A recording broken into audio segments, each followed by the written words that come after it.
Hey friends, this is Dolynny TV. Welcome back aboard as we recap Game 1 for the Edmonton Oilers over top of the LA Kings 7-4.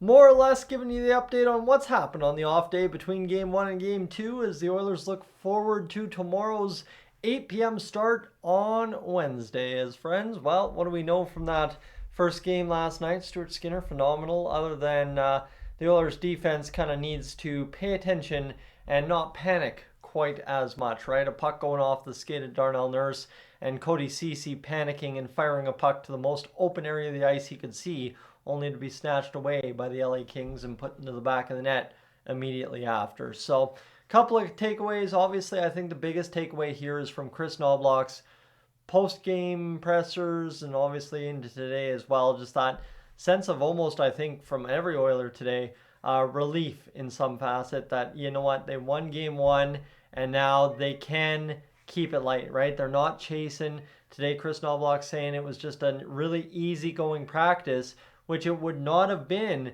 had you lost Game 1 for another time in a row. But Game 1 at home comes up a 7-4 victory. It's an old school score, right? Maybe back what it looked like in 1990 when the Oilers last time did it. But it's kind of one of those things this evening where we can sit back and I think all of Oil Country is really breathing easy because despite it kind of getting tight at certain points in the hockey game, a couple times it was cut to two, and then right, there was a couple situations there where it was like, oh, this could get messy here.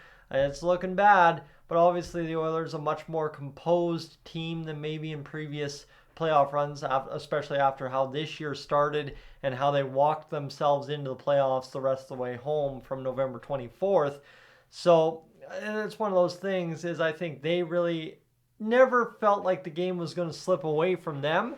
And I think looking back on everything on my end of things, going through the live stream last night, kind of going through the background numbers as well, I think there was that real sense among the Oilers faithful, especially online last night, that there wasn't going to be that catastrophe moment that was going to have to suck us all in to watch the Oilers ultimately disappoint us in Game 1. So that's the nice part. I think everybody is resting easy today, looking forward to Game 2, but there's no like panic about we need to win, we need to win, we need to win, right? That's not the narrative. The narrative is, hey, let's go repeat that performance because that was a very good performance, albeit two bad goals against, but again, dice that up how you want. A puck going off the skate, how many times is that going to happen in a series? And how many times is Cody Ceci going to be hand passing a puck to the slot in the span of the series? If it happens more than twice, we got to investigate the stick Cody Ceci is using, right? The brand, the name, everything. But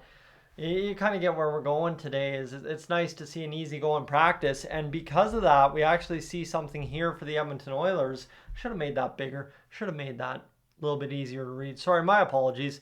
The Edmonton Oilers have loaned Philip Broberg back to the Bakersfield Condors.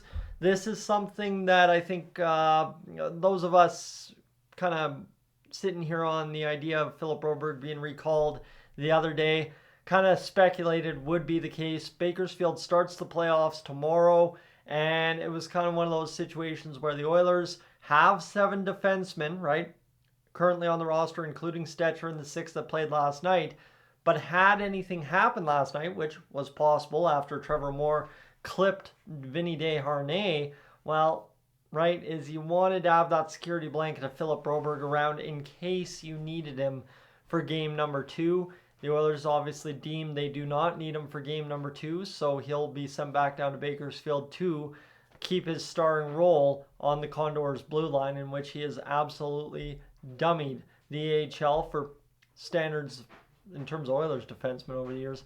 Philip Broberg's been absolutely electric down there in Bakersfield. So look forward to seeing what he has tomorrow night. And for the Oilers too, he's not that far away should you need him again on Friday or Sunday when you're in LA. I mean, I don't know what you know about California, but Bakersfield's not exactly a hop, skip, and a jump, but it's also not that far of a car ride away from the old LA arena. So friends, that's really all there is for the day, right? I don't think I want to overanalyze anything too much. I think it's one of those days where we can all take it easy, really relax, enjoy 17-degree weather, put the shades on, go for a walk with the pup, and away you go for the evening, right? I think it's pretty simple, straightforward kind of night. So get out there, enjoy it, right? I mean, you can enjoy it at the plaza, but you also got to enjoy every minute of summer you get, because the Oilers are going to hopefully, based on game one, chew up a lot of our time through April, May, and June as we go on this quest for the Stanley Cup here in 2024. Friends, I'm Tyson, this is Dolynny TV. Thanks so much for being aboard this evening. I am up on out of here.